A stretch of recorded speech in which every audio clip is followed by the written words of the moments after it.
Okay, thank you everyone to join our SFPE webinar event. Today we have a great pleasure to invite one of my previous colleague, Professor James Urban from Worcester Polytechnic University. Worcester Polytechnic Institution. So WPI. And Professor Urban did his undergrad in Case Western University and then master and PhD in UC Berkeley. And I had a very good time working with him when I was doing my postdoc in Berkeley a few years ago, actually 5 years ago, long time. And currently he's an assistant professor at WPI, and he's doing all kinds of fire dynamics, fire modeling, and especially the wildland-urban interface fire, the fire. And today he will talk about something I think he has been working for more than 8-10 years on the spotting fire, especially the Firebrand. So I'm looking forward to see some like new findings in this area. This is really a hot area, and particularly in United States, there's a lot of these wildland fire. So I'll give my floor to Professor Urban. Okay, thank you. It's good to see Professor Huang. Like you said, we're at Berkeley together, and it's nice to, I guess, join or I guess be together, even though we're maybe on the opposite sides of the planet right now. So I guess I'll share my screen.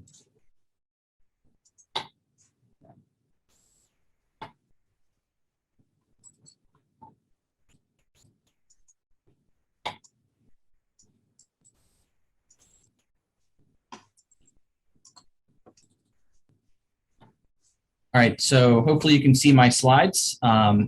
Good. And today I'm going to talk about what I call cooperative spot ignition. And so that's the process by which more than one firebrand is able to ignite a fuel more effectively. And, it's interesting because it adds an extra dimension. There's been a lot of research that's looked at how firebrand accumulation, so when multiple pieces of burning material land on something, they pose a more potent ignition source. But generally, this is a hard thing to study because firebrands are very chaotic, and they can, if you make two that are supposed to be identical in the lab, that may not actually turn out to be true when you're actually studying them. And so it's a very tricky field of topic of study, but that also, I think, makes it very interesting.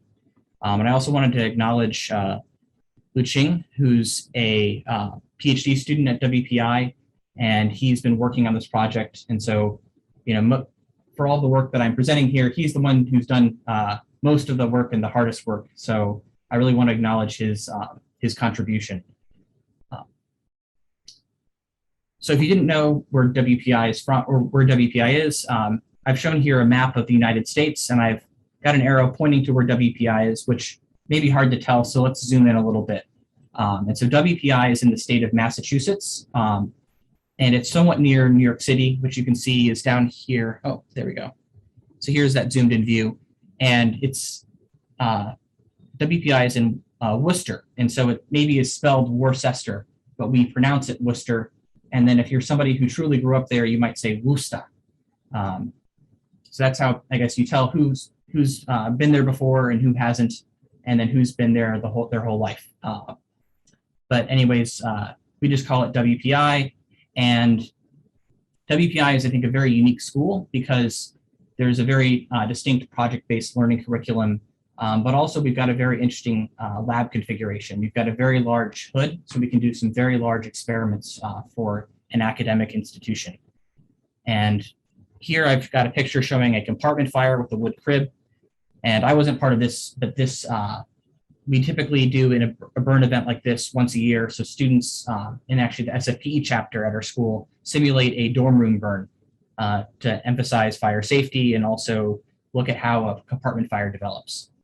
And then also down below, I've got a picture from my fire lab course where students were trying to understand under what conditions a fire will occur if you've got a pool fire array. And so it's actually kind of interesting. You don't need to have any, fans or any external stimuli. You just need to have a bunch of pool fires in a certain arrangement, and it will trigger a fire whirl to occur.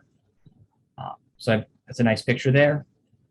And while I'm showing you the big lab here, most of the work that I'm going to be showing you today is actually much smaller scale. And so we're looking at something that could fit maybe in the, in my hands. And so we do it in some of our other lab space, which is much smaller.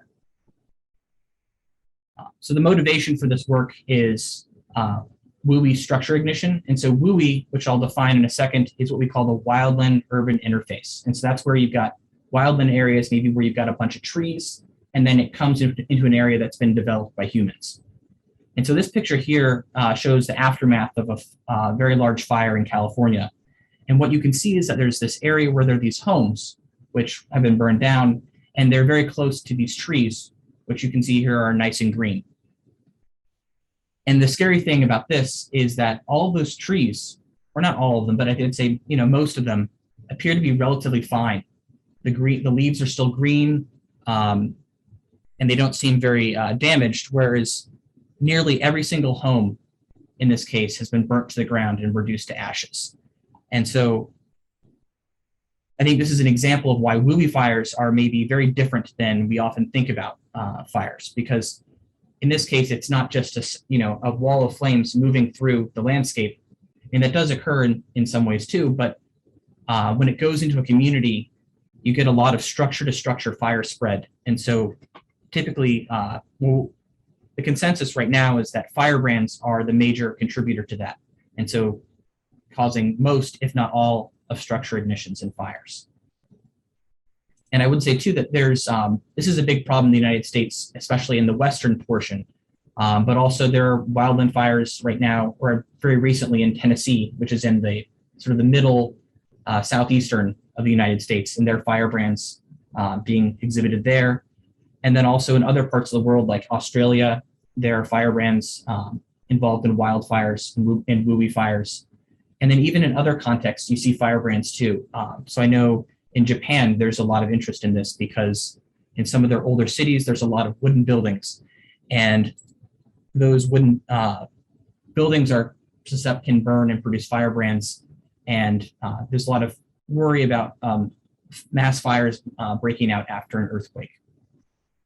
So while most of the research that I'm going to be presenting here is more relevant to the wildland-urban interface aspect, that the topic of firebrands is actually much broader. And there's also related things looking at hot metal particles igniting fuels or droplets of the burning polymers. But those are similar but different.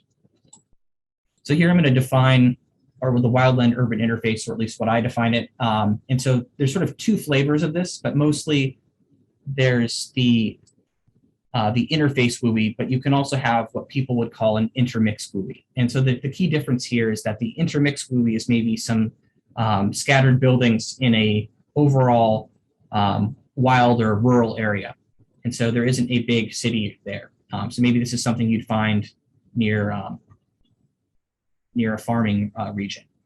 Whereas in the interface WUI, you have a very distinct boundary separating an area where people live or habitate or work from an area that's less maintained and maybe more wild with less or the vegetation is allowed to grow freely.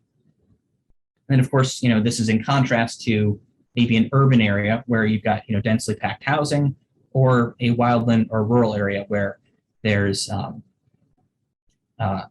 very little human impact. And so in these cases too, you can have firebrands, but they aren't as, they don't share the same motivation that we have here, which is we're trying to understand how structures are ignited by firebrands, maybe not how a wildland fire spreads with firebrands. And so a firebrand is essentially just a piece of burning material. Sometimes people have used a broader definition, but for this talk, when I say firebrand, I mean it's a burning piece of fuel that's being carried by the wind, and often they can appear in large groups. And here's a video that shows the process by which firebrands are produced and then ignite fuels. So this is from a fire in Los Angeles a couple years ago. And so I'll replay the video in a second. But what's happening right now is there's a highway that's sort of going from left to right in that video.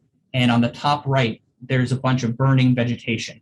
And then the wind is coming in from the top right and moving down, and it's breaking off pieces of burning sticks and branches and twigs.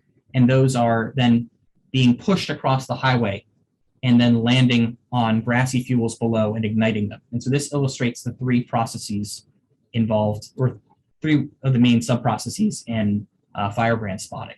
So first you have to make the firebrands, and so that's a very complicated task. Then you've got to see where they land. And then ultimately, oh, sorry, I think I'm ahead of I was showing you the wrong video. So here's that video. So there's the vegetation up on the top right burning, and it's producing showers of firebrands. They may look like flames, but these are actually just pieces of burning sticks being carried by the wind. And then they're being pushed over the highway, and you can see a car driving by, and then they land below the highway and ignite fuels there. And this is another video to show what the firebrand spotting process is like. This is an evacuation from a fire in Canada.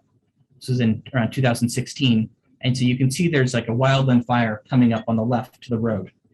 And there is a very large wall of flames, but it's not, those flames aren't able to cross the road because it acts as a fire break. But what you can see though, is that there's little spot fires forming on the right of the road. And so you can see in this bush right now, there's flames. And as we go further, we'll see more, and you actually can see some more on the grass close to the road. And this is all started by firebrands, which are able to jump across the road and attack homes and also ornamental vegetation that's near homes. And that's a major ignition pathway for these fires.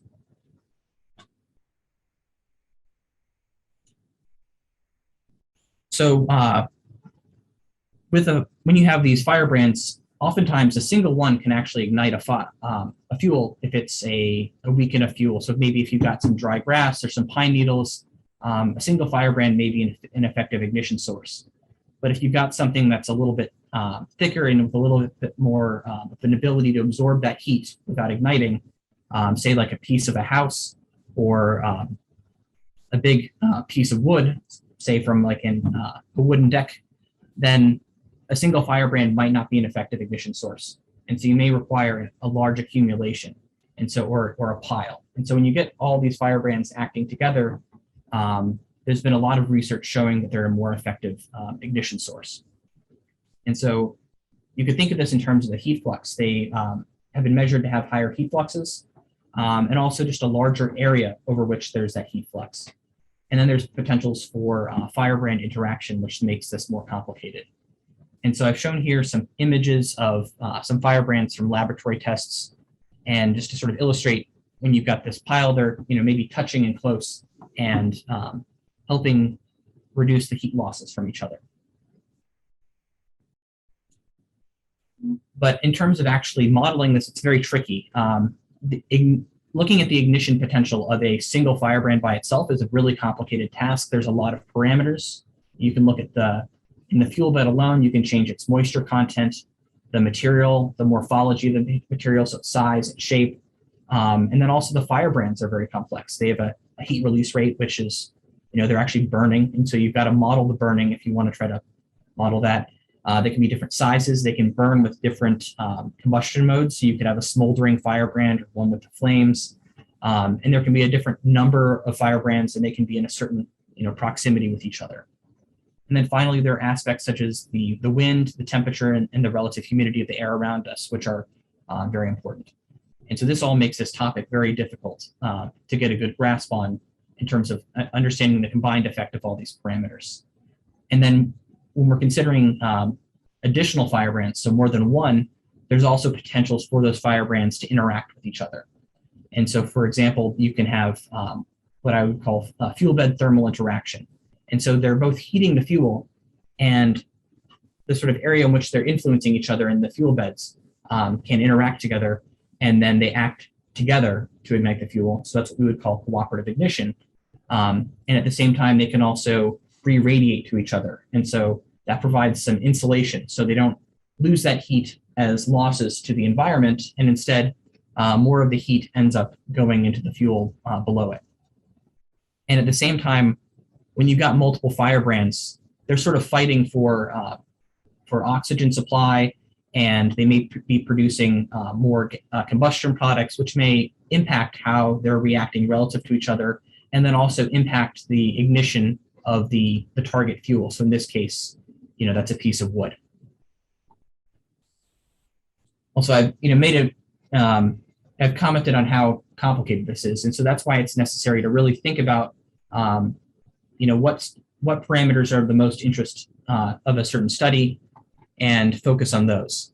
And so here, I'm only going to talk about the impact of fuel bed thermal interaction, and I'm going to be looking at differences in firebrand heat release rate, size, and number and proximity. And so there's a lot of other details here that are important, but it's too many variables or too many parameters to study in one study alone. And so to maybe package this research project into a single goal, we're trying to understand under what conditions do firebrands act as a group and cooperatively ignite a fuel, and what is the role of thermal interactions in the fuel bed. So the way we studied this is we used what we call an idealized firebrand. And so the idea here is we're going to use heaters to produce a similar heat flux to what you might see from a firebrand. And the reason for this is because in this case, we can create a simpler firebrand heating source, and instead we don't have to worry about the complications of the firebrand's combustion dynamics, and instead just look at how the fuel responds to a heat source from a firebrand. And so it's important to take these results with a grain of salt. This isn't exactly the same as an actual firebrand scenario, but it's also a more ideal situation. And so it's a simpler problem that we can study and understand, and then apply it to a more complicated system, like a real experiment with real firebrands. And so specifically, we use these electric heaters, and so they're different sizes, and they've got a different heated length. And we place them with an air gap above the fuel, and this allows us to have a well-controlled rate of heat transfer, because we can measure what the heat transfer would be through radiation and maybe a little bit of convection through that gas, and then we know what the incident heat flux the fuel is experiencing because we can measure it.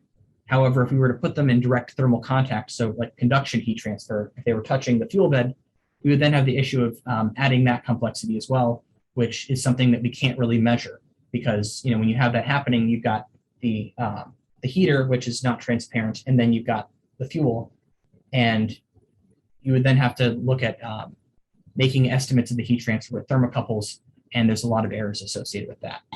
And so here I've shown there's a little diagram of a side view showing that the two heaters are offset from the fuel a little bit, but they still produce a heat flux to the fuel below. And then we separated them by a certain distance L. So that's our separation distance here that ranged from 0 to 30 millimeters. And then we changed the size of the firebrands, or the idealized firebrands, between 7.5 and 15. And then we changed the heat flux of the heaters by controlling the power supply to get heat fluxes ranging from 10 to 60 kilowatts per meter squared, with a resolution of about 5 kilowatts per meter squared.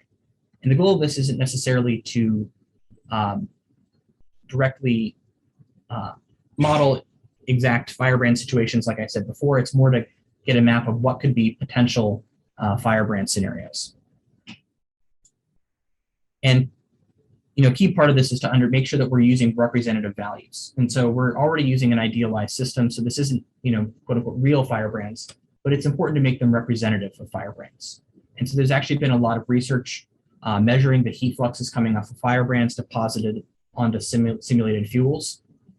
And so there's one study that looked at the heat flux from firebrand piles, and then also looked at the time it took for them to ignite those fuels with a flame. And so here in the left graph, it shows the heat flux that was measured from those firebrand piles as a function of time.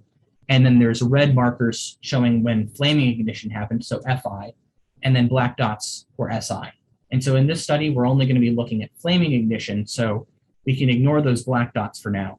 But you can see that all of those red dots occur within about 300 seconds, and that's confirmed over on the right, which is some other data from the same study.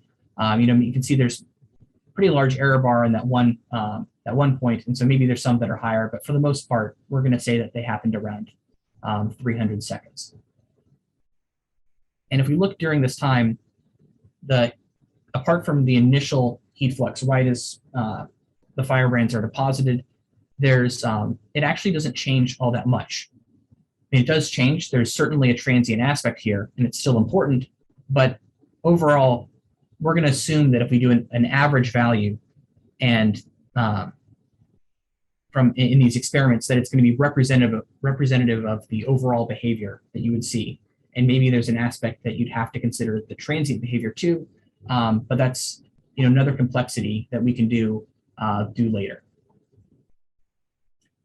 And you can see that here these heat fluxes range from 0 to 35, and there's also another study that's measured heat fluxes as high as 70.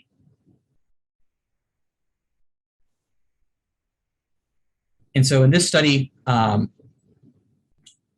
going to be sticking with 10 to 60 kilowatts per meter squared, and that's going to be representative of the heat release rate of the firebrands. And the size of the heaters, that's analogous to the size of the firebrands, and then of course the separation distance is also directly corresponds to the separation distance. The fuel that we're looking at here is going to be a wooden fuel element that's designed to be representative of that which you might find on a wooden deck. So in America, especially a little bit outside of a city, maybe near the wildland-urban interface, it's very common to see a wooden deck like this out behind somebody's house. And this can be a very nice way to spend the night in the summer, but it's also a severe vulnerability of a home to a firebrand attack. And there's been a lot of research looking at how firebrands landing on these wooden decks can ignite them, and then that can spread to the home. So we did these experiments at different heat fluxes with different size heaters and then different separation distances. And then we end up with ignition results. So we repeated them several times, and we can look at how many times or what fraction of the time a certain test condition resulted in ignition. And so I've plotted that in this graph here. And so here we have two subplots. The one on the left is for the small heater size. That's about 7.5 millimeters. And the one on the right is 15 millimeters. And the y-axis here is the heat flux that's coming off of the heaters. And then the horizontal axis is the separation distance. And so you can see that we have separation distances ranging from 0 to 30. And then we also have a case that we call the separation distance going to infinity case. And so really, that's the case where we've got one heater and there's no second heater. And so this is an important point of comparison to compare the cases with two to a single case so that we can understand really how much the second firebrand is adding. And so what you can see is that for both cases, if you increase the separation distance, you increase the heat flux required for ignition. And so that heat flux required for ignition is that blue line, and you can see that it separates the white dots from the black dots. And so the white dots are colored white because they ignited 100% of the time. And if we look over at this color bar on the right, it says the observed flaming ignition probability. And so those had a 100% ignition probability. And then the black dots correspond to a 0% ignition probability. So those cases never ignited in any of the tests that we did. And then you can see that there's 3 tests that are colored either orange or maybe an orange-red color. And those are an intermediate ignition probability. So maybe, 2/3 or 1/3 of the time they ignited. And so what that shows though is that these results are actually fairly repeatable. And there are some cases when you're right on that ignition boundary that, small discrepancies in the experimental design could strongly affect the outcome. And what you can see though is that in these graphs, there's a certain point that's circled in red here, at which point they start to level off. And so what that means is that if you increase the separation distance more, the second firebrand isn't really helping to ignite the fuel. And so what we could say here is that the region to the left of that point which the curve starts to level off, that's a case where we have a cooperative ignition effect. And so what that means is that adding that second firebrand is making it easier to ignite the fuel. But we see, though, that it changes with the size of the firebrand. So with the larger case, that critical length or the critical separation distance is 10, but for the smaller case, it's much larger. And so that's indicative of the smaller firebrands maybe need a little bit more help to ignite the fuel. And so you'll see that when the separation distance L is equal to 0, so the firebrands are close to each other and touching, then that ignition, critical ignition efflux is lowest. And so that's because they're acting the most effectively together. Whereas when they're the farthest apart, it's the highest for these cases.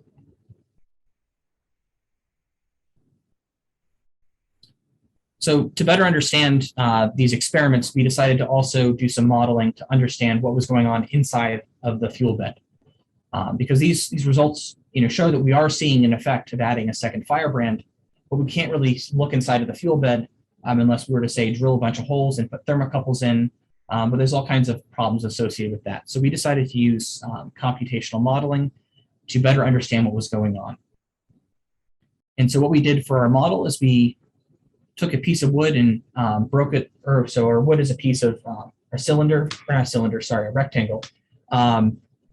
And it's not drawn to scale here, but essentially we have two portions of that upper surface of that board of wood that are heated with a boundary condition BC1, which basically just has an incident heat flux and then some heat loss terms. And the size of it is dependent on D, which is the way we're imposing the size of the idealized firebrand in this model. And then we have convective cooling on the sides, and then you can see there are these purple portions of the boundary for this fuel that we imposed an insulated boundary condition. And so I should say that even though we imposed an insulated boundary condition, so that means no heat transfer at the sides, we actually made our domain very, very large so that any heat coming from the idealized firebrand doesn't make it to those boundaries before ignition occurs. So in effect, you could think of this just being a very, very big piece of wood. And so that third boundary condition never really comes into play. But if you're doing an analytical model, there are ways of doing that. But when you're doing a computational model, it wants you to set the boundary condition, or else it won't run. So we had to impose it. And so specifically, the physics that we modeled were the fuel bed energy conservation, and then mass conservation that includes Darcy's law. So this is the wood, as it degrades, acts as a porous material. And so we've got to account for the solid or condensed phase material, as well as the gases that are produced, like the pyrolyzate gases, the oxygen that's in the little pores of the fuel bed, as well as products of combustion like CO2 and water, and then also the pyrolyzate, which is the gaseous fuel that's liberated from the wood and that may ignite in the gas phase above. And for our model configuration, we used a grid size of about 0.5 millimeter.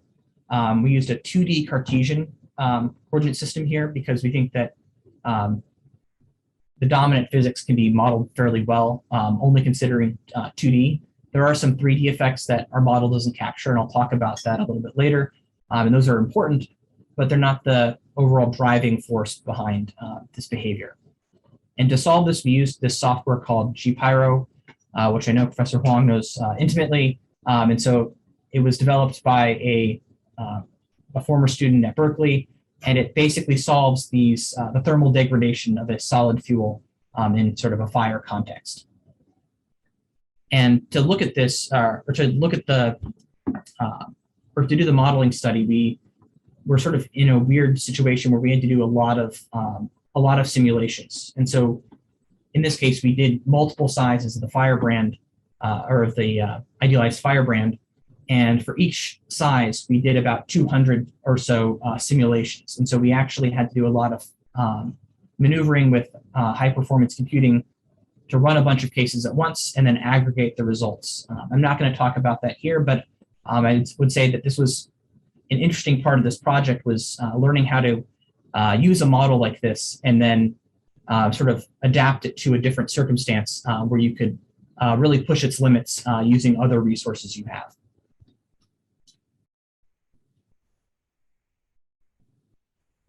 And so specifically, we looked at firebrand sizes ranging from 5 to 50 millimeters, and the gaps between, or the resolution here changed with the behavior we saw. There was a lot of differences in behavior at small firebrand sizes, so it's not evenly spaced. It's maybe more biased towards the smaller sizes. And then we used incident heat fluxes similar to what we saw in the experiments, ranging from 10 to 60 kilowatts per meter squared. And we looked at separation distances from 0 to 10 millimeters. And in the wood, as it experiences this heating, it will thermally degrade. And so when I say thermally degrade, it means it'll undergo what we call pyrolysis reactions. And so specifically, there are two main ones. This is for most biomass or cellulosic fuels. You can see a reaction mechanism like this, or maybe more complicated, but has sort of the same aspects. So in our chemistry model for the wood, we say that it can, if you add heat, it'll convert that wood to char, which is like charcoal. So that's the black material that's left behind when you burn wood, and also gaseous pyrolysate. And so that's that gas fuel that then gets pushed off the surface here. And I've drawn that with these lines. And so that's what goes up into the air and maybe mixes with the air and maybe will ignite. And so there's that thermal pyrolysis mechanism. And so I've got a negative Q that's colored blue there because you have to actually put in heat for that to happen. And so it's endothermic. Whereas then you have an oxidative pyrolysis reaction where you have oxygen that's reacting with the wood and it's partially reacting it, producing some heat. So you've got, this positive Q, which is red, and signifying that it's releasing some heat. And it also produces some pyrolysate. And then finally, there's a char oxidation reaction, which is probably the strongest in terms of these solid phase reactions, or I guess heterogeneous reactions, where the char reacts with gaseous oxygen, producing products and then also ash. And while we considered all these three, really the major contributor here was the thermal pyrolysis. And I won't get into that too much, but essentially the later two become more important if you've got smoldering or if you're looking at the longer term response of this material as it burns. And then ultimately, we're looking at flaming ignition here. So we have to determine when ignition happens. And GPyro is a really great tool for understanding the solid phase behavior, but it doesn't actually tell us when gas phase ignition would occur. And so to do that, what we did was we said, we're going to assume that this is dominated by a critical mass flux for ignition. And so essentially, we need there to be enough gas fuel produced by the firebrands to mix with the air above it and then be ignited. And so we're assuming that the firebrands would act as an ignition pilot. And so because they're so hot, once you get a flammable mixture reaching them, they'll ignite it. And we looked in the literature and found that for cellulosic fuels and wood, a critical mass flux of around 1.5 gram per meter squared per second is a consistent value. And maybe it would change depending on the moisture or the species of the wood. But for the type of wood we saw, we found that 1.5 grams was a good value. And so what we said is that when the mass flux coming off of the fuel reached that value, we determined that then it had ignited, and we said that it was an ignition for the model. And so that, you can see here, I got a little diagram there. You can imagine there'd be a little ignition kernel, and then it would transition to a sustained flaming.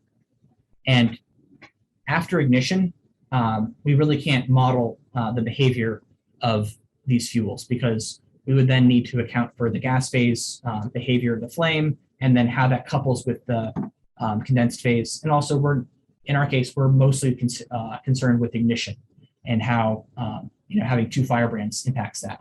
So we didn't consider that, and we couldn't, given our the resources we had. We'd have to do a lot of extra work to do that. So we left that as an unsolved problem. And so first, I'm going to show you the numerical results. And first, I'm going to show you the case for a single firebrand, and then we'll move to the cases with multiple firebrands. So for a single firebrand, there's no separation distance, or I guess you could say it's infinite. And so the way we would draw the results is you'd say there's the heat flux on the vertical axis, and then the idealized firebrand size on the x-axis. And so what you can see is that if you've got a very large firebrand, then it can ignite the fuel with a lower heat flux. And then if there gets to a point where if you keep increasing the size of that firebrand, it really doesn't change the result. And so you get a flat curve. And so that ignition capability isn't really sensitive to the size when you have a large firebrand. But if you have a very small firebrand, then that heat flux really matters, because that heat source, or the total amount of heat that's being transferred to the fuel, is actually rather low. And then here I've got that ignition boundary shown in blue here, and it's separating the triangles, which were cases that resulted in ignition, and the black circles, which were cases that didn't ignite. And so here, because we've got a model, there's no ignition probability that's different than 0 or 100%, because we weren't trying to mimic the variations you might see in an experiment. And so our model is very deterministic. So that's one slight difference. And so then we also examined cases with multiple or with a second firebrand, or idealized firebrand. And so those results are shown here. And so what you could imagine is that we could do the same procedure, and we would get a different curve with a different separation distance L. And so here I've shown several of them. The dashed lines all kind of look the same, but the key feature here is if you move from 0 to L at infinity, you get this trend here. And so there's a region there where the separation distance plays a role. And over to the right, I've got a little figure showing the two different configurations, if you're having trouble understanding that. And what we can see is that the required heat flux for ignition increases with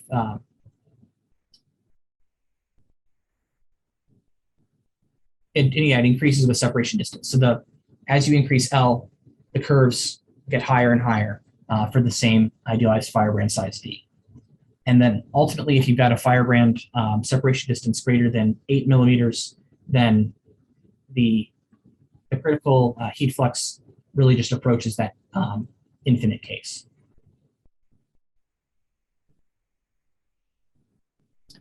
So I'm going to show you a model, some model results. So this is one case. And so what this is going to show you is it's the temperature profile in the fuel bed.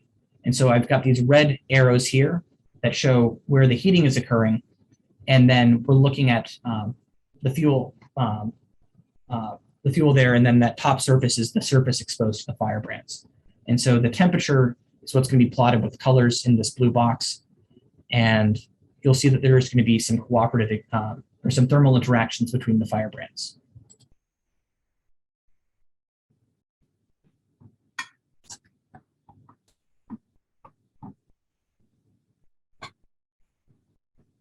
And so you can see the simulation has stopped, even though maybe that bar at the bottom shows that it could go on for a lot longer. And that's because at this point, ignition was observed. And so it doesn't make sense to show the rest of the simulation, because it's where the model starts to diverge from reality. But what you can see is at ignition, there is a strong region where there's this green area of the two, below the two heat sources intersects. And so that's a strong indication that the heat from each firebrand is affecting the other. And if you look at the color bar here on the right, it's maybe a little bit hard to see, but if you've got this light blue color, that corresponds to a temperature of about 100 or maybe 200 degrees or maybe 150 degrees Celsius. And so that's well above the boiling point of water. And so if you were at that point, there would be actually significant heating, I guess notable heating, maybe not enough to cause ignition, but when you have, it could be enough to sort of tip the scales and allow ignition to occur or make it happen faster than it otherwise would. So I'll play it again really quickly. And so you can see initially the firebrands aren't really connected, but then eventually at some point they start to interact. In this case, we have a cooperative ignition because of the thermal interaction. And so then what we do is we take all those results and we decided it would make more sense to look at them a different way. And so now we're showing a different graph for each firebrand size. And so this is more similar to what I did for the case of the experimental results. And so here going from the top left across, we have increasing size starting from 5 millimeters to 7.5, and then going across and then starting on the second row, we go all the way to 50 millimeters. And what you'll see here is there's this region, which we call the cooperative ignition region. And so that's, or cooperative FI, and that's the region where the ignition time is affected by the addition of a second firebrand. And then above it, there's this red region, which we call single FI, and that's the case where the firebrands haven't interacted when they ignite, and realistically, it's as if it was a single firebrand by itself. And then finally, of course, there's this blue region where just ignition didn't occur because the heating of the fuel wasn't strong enough to overcome heat losses and liberate enough fuel. And one thing I want to point out here is there's this red arrow next to the right or the bottom right figure.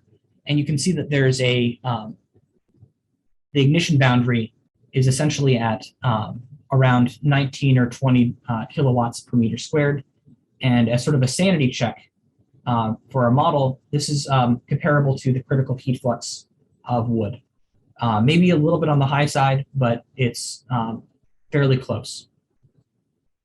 And so we'll say that that's a good indicator that our experiments, represent reality.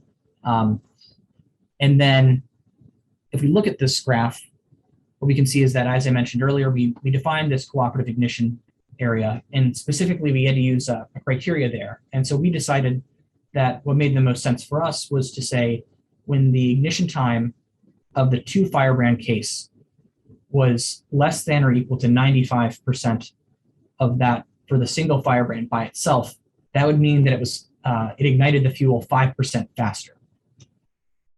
In some cases,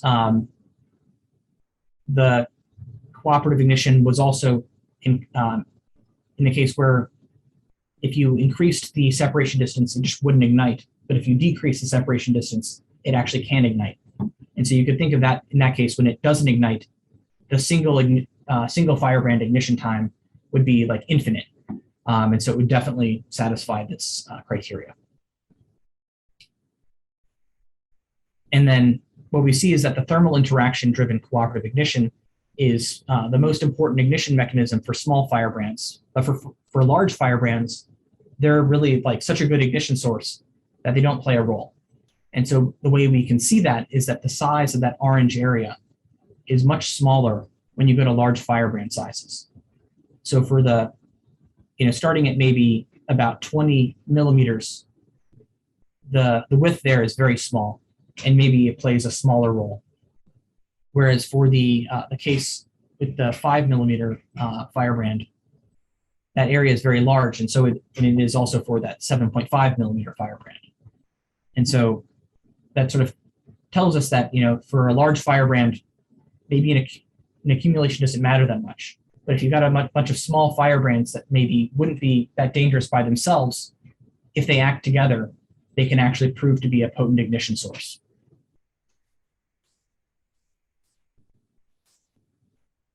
And then to compare the different cases, I've got the temperature profiles right at ignition for 3 different separation distances. And what you can see is that as you increase the separation distance, the ignition time increases and the thermal interaction region decreases. And we think this is related to that, the distance that the thermal wave has propagated.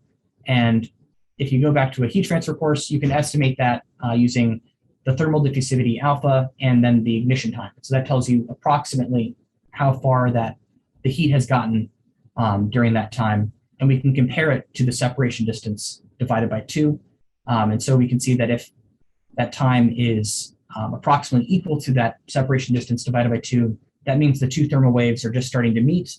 But if it's much less, then they haven't interacted. But if it's much greater, then they've definitely interacted and they're acting together in a very strong way. And so I was also going to point out too that there's these times here for ignition, and they are increasing as you increase the L. And then finally, we compared our experiments to our results. And what we see is that generally there's some fairly good agreement, but there's also some areas where the model doesn't fully agree with the experiment. And what we see is that for the no ignition and flaming ignition boundaries, so those blue curves, that the you see very good agreement for the large size, but for the small size, it's maybe around the right magnitude, but the shape isn't quite right. It's not responding to the changes in the separation distance that well. And we think this is an example of the model not capturing a 3D effect that our experiment sees. And then also we see that the model predicts cooperative ignition occurring over a smaller range of separation distances compared to the experiment. We also think this might be a 3D effect, but also sensitivities of the experimental measurements. But we do see, though, that the cooperative ignition effect is bigger for the small firebrand size compared to the larger one, but the change is obviously very different between the model and the experiment. So just to wrap it up, in conclusion, we looked at thermal interaction and ignition of a fuel by 2 or 1 idealized firebrand and studied that through experiments and modeling. And we found that overall these results agreed fairly well, but there wasn't perfect agreement. And that's likely because our model was even more idealized, I guess, than our experiment. And we found that thermal interaction is a way for the firebrand ignition capability to be enhanced. It can make it faster or even possible where it otherwise wouldn't be. And so we call that cooperative ignition. And then larger firebrands can ignite fuel at lower heat fluxes compared to smaller firebrands. And the ignition capability can be enhanced by adding a second firebrand. And most large firebrands are just too strong for that ignition or that cooperative ignition effect to really matter. And yeah, if the heat flux is strong enough, ignition will occur before there's any thermal interaction. So that's it. Thank you for listening, and I look forward to any of your questions.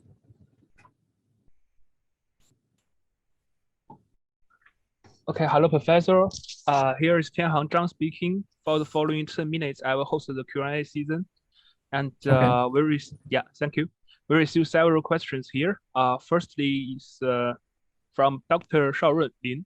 Okay, he said, as the firebrands are generally in direct contact with the fuel bed, it is reasonable to use radiation to simulate the heating from firebrand. I think this question is basically about your experimental setup.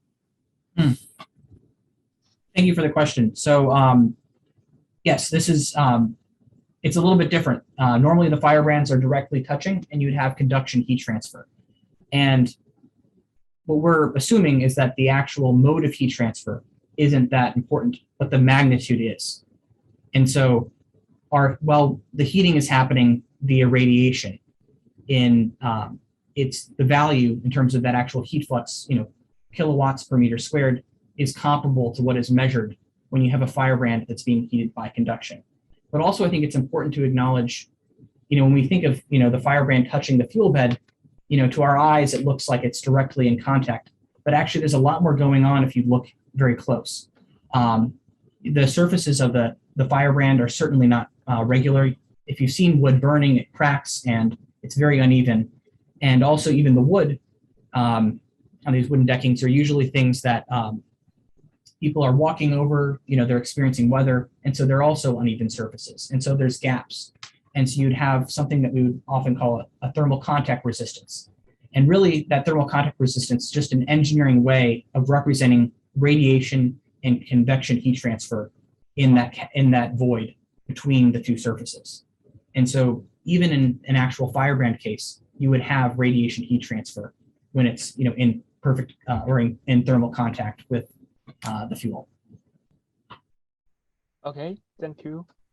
Okay, so we have another question from Dr. Huang. Okay, it seems that in the experiment, the boundary condition is more like temperature rather than heat flux. Okay, I think it's just something about you have explained just now. I would say that I think there's an element, the temperature of the surface plays a role. I would say it's a mixed convection and radiation boundary condition. And so it's somewhere in between a heat flux boundary condition and a constant temperature boundary condition. Yeah, okay. And he also asked about, do you have any plan to do Dupero FDS couple to simulate the flaming ignition in the future? I would say we've definitely thought about it, but I don't think we have concrete plans. That's it. It's always something in the back of my mind. Thanks. So I think about the experiment, I thought your heater is directly contact the surface, but in fact it's like there is a gap there. So then it makes sense to set the heat flux. Okay. And what about the smoldering ignition? Have you considered about that? So I think the way we did this experiment, at least, smoldering ignition would be, I don't think very meaningful. Well, maybe, but basically we've got a constant power coming from the heaters. And so it would be hard to know whether it's actually ignited and whether it's independent of the heaters. And so we'd have to look at maybe the transient heating from the heaters there, I think, to have an impactful result. And then also, I'm sure you know that detecting smoldering ignition is very tricky because with flaming ignition, it's very nice. It creates a flame and you can see it. And smoldering is a lot slower, and you may see some charring occurring, but it's hard to know is this something that's just as a result of the heater, or is it something that actually could keep going and propagate? But yeah, I think I would say that definitely they're looking at smoldering as something we're actively doing in some other related work. Yeah, so what we usually do is we heat it for a while, then put the sample into a separate place, see if it continues to smolder. But I guess it's difficult for wood because the wood is difficult to self-sustain the smoldering, even difficult to sustain the flame itself. Yes.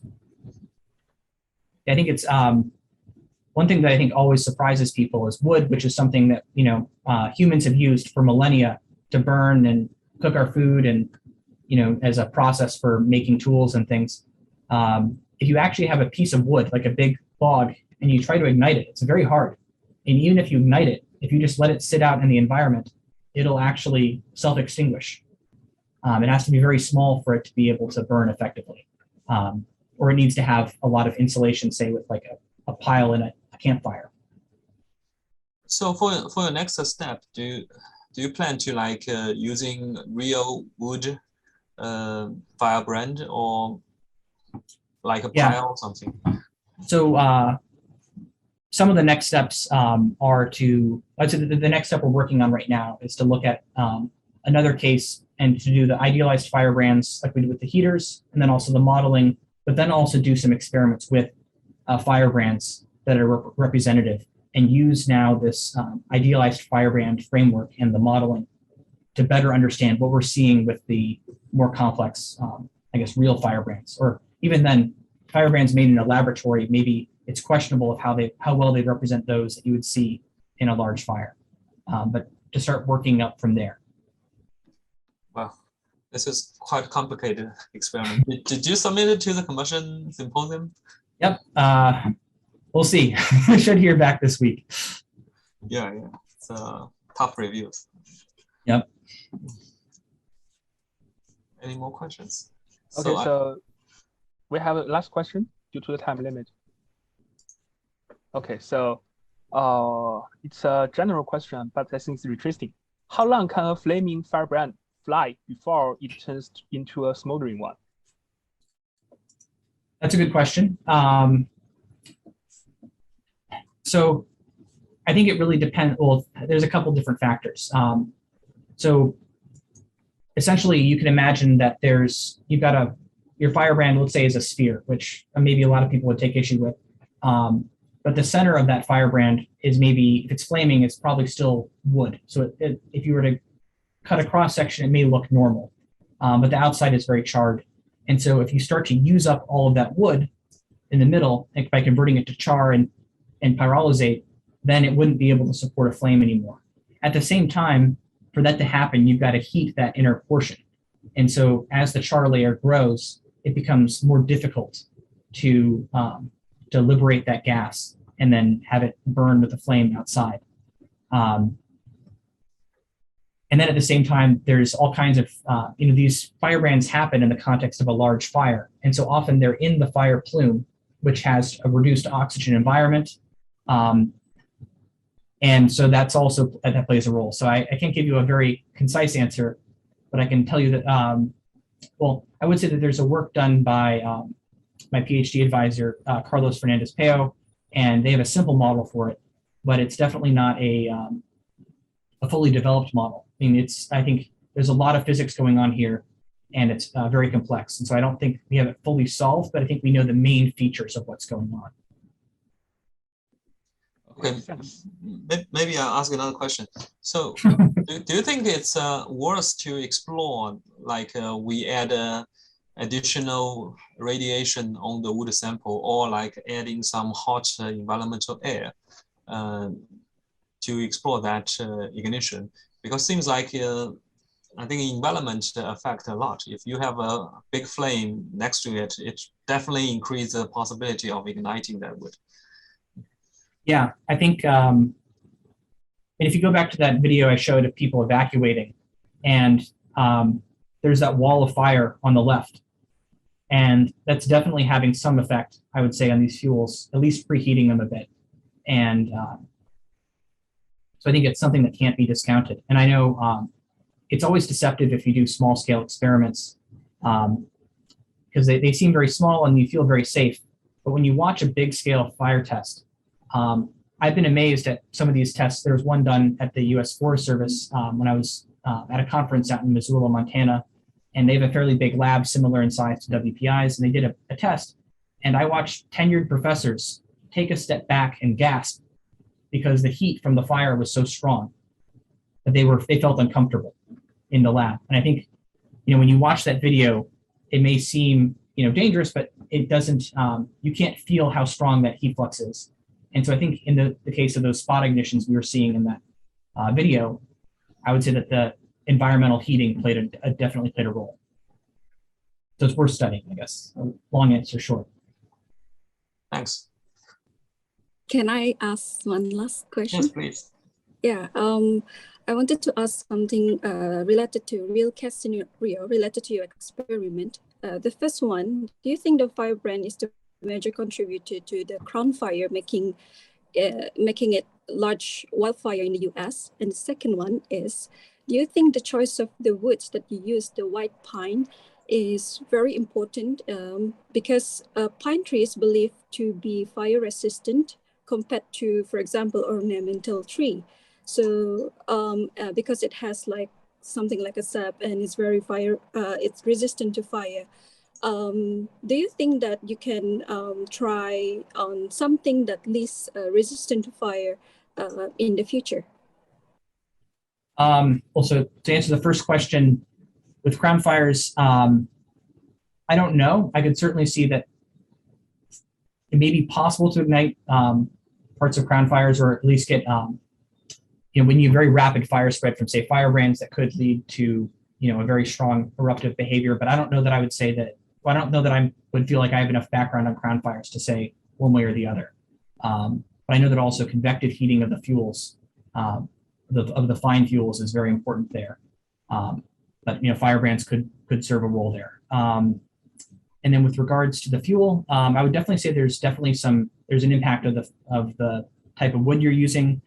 In our case, we chose the white pine because we had very good thermochemical property data for it. And so Chris Lautenberger, who wrote G-Pyro, did a study where he modeled the response of it to a cone calorimeter. And so we knew that data was out there, it was verified, and so we used that. I would say that, even though it's maybe I don't know that I would say that it's fire resistant. I would certainly say maybe there's other fuels that maybe would be more easier to ignite. But yeah, so it would certainly be interesting to look at how different fuels behave and how a fire resistant material would behave too. Okay, I think there's no further questions. Let's thank James again for a very nice talk today. Thank you.